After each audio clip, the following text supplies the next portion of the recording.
Cela fait 24 ans que Sandrine Bonnaire n'avait pas fait de théâtre. La première fois, c'était du Brecht en 90 et aujourd'hui, elle revient à la Comédie de Valence dans une lecture de L'odeur des planches. 24 ans d'absence, c'est peut-être la preuve d'une résistance au théâtre, alors qu'au cinéma, Sandrine Bonnaire trouve tous ses repères, devant ou récemment derrière la caméra. Tao Favre lui repasse l'album photo de son parcours, À nos amours.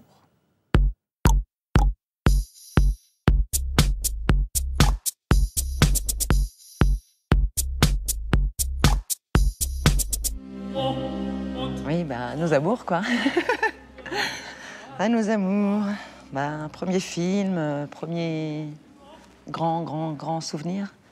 Surtout, ma rencontre avec Piala. On me disait, tu tournes avec un grand, mais je ne me rendais pas compte. Ce dont je me rendais compte, c'était le lien avec lui, cet attachement que j'avais pour lui, et vice-versa. Saint-Ouen-Éloi a été le film qui m'a validée dans le cinéma. J'ai gagné le César de la meilleure actrice. Et on m'a fait confiance à partir de ce moment-là. À l'époque, c'était un sujet qu'on abordait peu, les SDF. C'était quand même assez violent comme sujet. Et puis de voir que c'est une femme qui se laisse aller. Agnès, on s'est à la fois bien entendu, puis en même temps, c'était une relation assez âpre. On était un peu toutes les deux des rebelles. Et donc par moments, c'était assez tendu entre nous.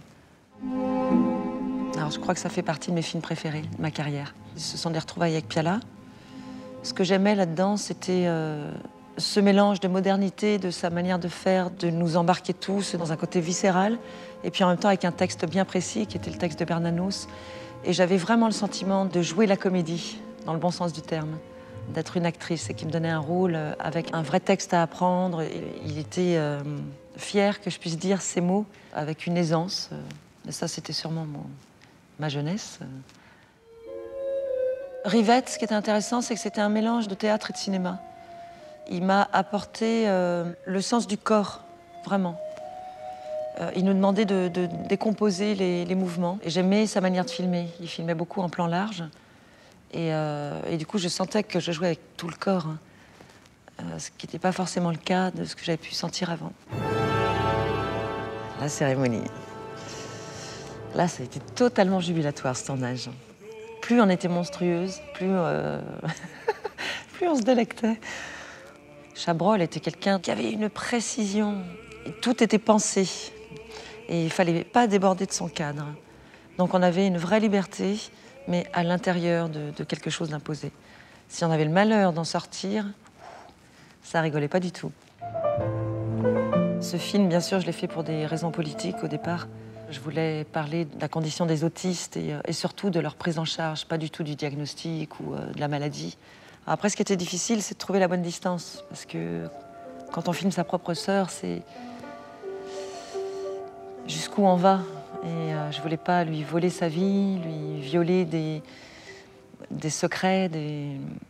Mais je crois qu'on a trouvé la bonne distance. Et ce film lui a fait beaucoup de bien. À moi aussi, évidemment. Après Sabine, j'ai vraiment eu envie de repasser derrière la caméra. Et c'est un film qui a été très construit, pas un film d'image, un film de mise en scène. Paul, écoute-moi. Il faut dire à personne qu'on l'a vu. Même à papa? Même. Ça sera notre secret. D'accord? Ça a été un sacré truc d'être derrière la caméra. Et j'avoue que je crois qu'aujourd'hui, c'est ce qui m'intéresse le plus.